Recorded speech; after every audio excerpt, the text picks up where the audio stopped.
Hello everyone, welcome to my channel. तो हम लोग 10 सीबीएसई साइंस का पास्ट ईयर का पेपर कर रहे हैं 2022 का, आउटसाइड दिल्ली का। ठीक है, तो देखो आउटसाइड दिल्ली में अभी क्या करेंगे हम लोग 13 क्वेश्चन सॉल्व कर रहे हैं जी। ठीक है, एन इलेक्ट्रिक मोटर रेटेड कितना वॉट, तो इसका पावर का वैल्यू दिया मोटर का 1100 वॉट। तो ये आपका पावर का वैल्यू दिया है मोटर का। यहाँ तक क्लियर है?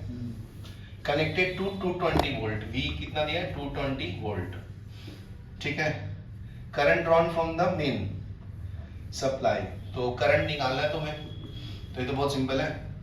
फिर एनर्जी कंज्यूम्ड, फर्स्ट में करंट निकालना है, सेकंड में क्या energy, electric energy consumed in the motor is used 5 our.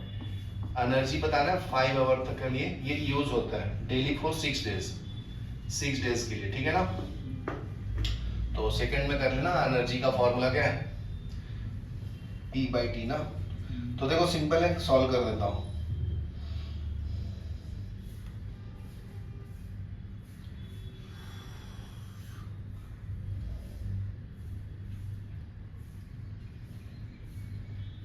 और इसमें थर्ड में क्या निकालना है, थर्ड में निकालना है cost of energy consumed if the rate of 1 unit is 5। Cost of energy when it is consumed rate, cost कितना दिया 1 यूनिट का, 1 unit rate is equal to कितना दिया है 5 रुपीज। ठीक है, तो कैलकुलेट कर लो, बताओ फटाफट कैसे करेंगे जी, बताइए। ये तुम्हारा दिया हुआ है पावर का फॉर्मूला, फॉर्मूला क्या है, पावर का फॉर्मूला क्या है, power equal to V into I, बराबर है। तो 1100 दिया है, वोल्टेज 220 वोल्ट दिया है ना, देखो यहाँ पे, तो यहाँ से करंट आ जाएगा, तो फर्स्ट आ जाएगा I equal to 1100 divide by 220, इससे कैंसिल, तो 10 डिवाइड बाई 2, तो ये आ जाएगा 5 एम्पियर, बराबर है। यहाँ तक आ गया, करंट आ गया। तो एनर्जी कंज्यूम का फॉर्मूला क्या है जी, सेकंड में एनर्जी कंज्यूम होता है पावर इनटू टाइम ना, यही होता है ना, बराबर है।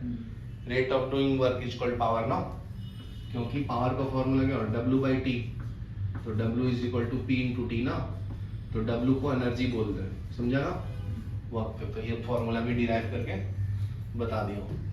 तो देखो अभी वैल्यू डाल दो, पावर का वैल्यू आया था 1100, टाइम कितना है 5 आवर, सेकंड में कर लो 5 इंटू, सेकंड में करेंगे तो 60 इंटू 60 ना, इंटू 6 डेज के लिए, तो 6 से मल्टीप्लाई करो इंटू 6, समझा। तो ये एनर्जी का वैल्यू आ जाएगा 1100 इंटू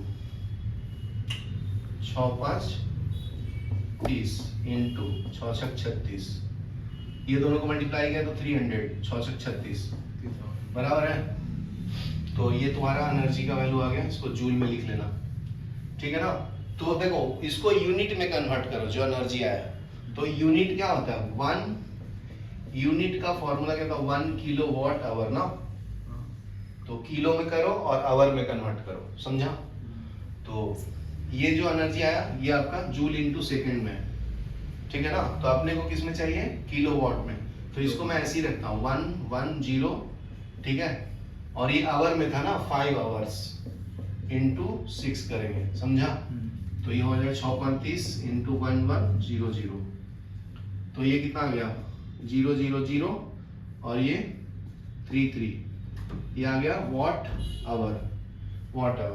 तो इसको आवर किलो में करना है, तो 33000 डिवाइड बाई 1000 ना, तो ये हो जाएगा किलो वॉट आवर, तो इससे ये कैंसिल, तो ये हो जाएगा 33 किलोवाट आवर, समझा। तो ये एनर्जी किलोवाट आवर में आ गया। तो थर्ड पार्ट में क्या करना है, कैलकुलेट करना है कॉस्ट ऑफ एनर्जी, तो ये कितना आ जाएगा 33 किलोवाट आवर इंटू, एक यूनिट का कितना रुपया 5 ना, तो 5 से मल्टीप्लाई कर दो, तो टोटल कॉस्ट कितना आ जाएगा 15 16, इतना रुपीज आ गया, समझा एनर्जी कॉस्ट। चलो ये लिख लो, पॉज करो।